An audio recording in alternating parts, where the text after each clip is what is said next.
தனுசு ராசி நண்பர்களே, இந்த வாரம் எப்படி இருக்க போகுது? பொதுவாகவே பாத்தீங்கன்னா தனுசு ராசியில் பிறந்தவர்கள் எந்த ஒரு வேலையாக இருந்தாலும் திட்டமிடாமல் இறங்கவே மாட்டீங்க. இந்த 3 ராசிக்கு தாங்க ரொம்ப சக்தி மிகுந்த ராசின்னு பாத்தீங்கன்னா, நெருப்பு ராசின்னு பாத்தீங்கன்னா 3 ராசி தான். 1 மேஷம், 2 சிம்மம், 3 தனுசு, 1, 5, 9 திரிகோண ராசி.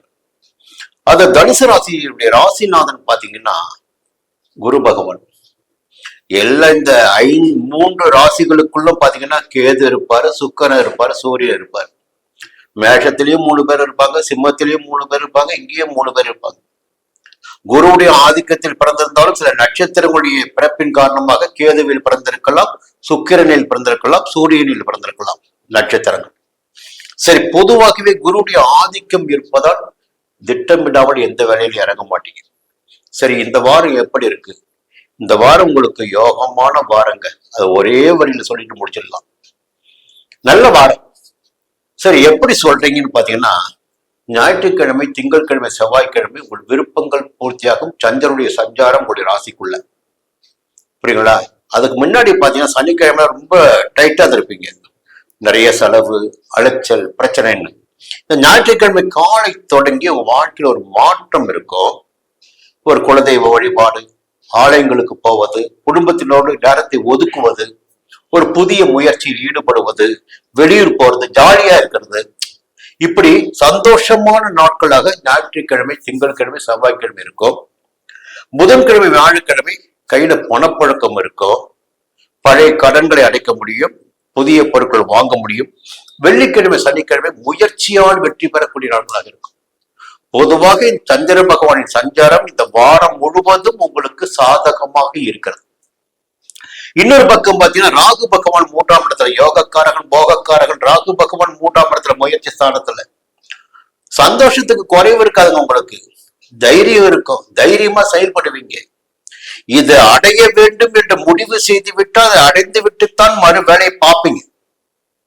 ஒரு இலக்கு என்று தீர்மானித்து வைத்துக்கொண்டு அந்த இலக்கை நோக்கி போய்கிட்டு இருப்பீங்க. மறுபக்கம் பாத்தீங்கன்னா இந்த நேரத்துல செவ்வாயோடைய சஞ்சாரம் 6ஆம் இடத்துல, உங்களுடைய பூர்வ புண்ணியாதிபதி செவ்வாய் சத்துரு ஜெயஸ்தானமான 6ஆம் இடத்துல. அப்போ உடல் ஆரோக்கியம் மேம்படும்.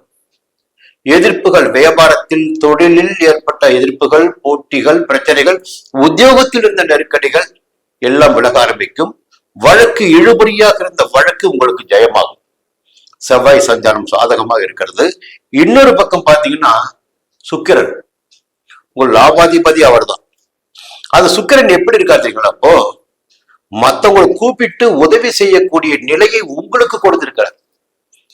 உதவி என்று கேட்டு வருபவர்களுக்கு உதவி செய்யக்கூடிய அளவிற்கு இந்த நேரத்தில் உங்களுக்கு நிலைமை, சூழ்நிலை சாதகமாக இருக்கிறது. கையில பணப்புழக்கம் இருக்குது, செல்வாக்கு இருக்குது. யார் உதவி கேட்டு வருகிறார்களோ அவருக்கு உதவி செய்யக்கூடிய அளவிற்கு ஒரு நிலை இருக்கு.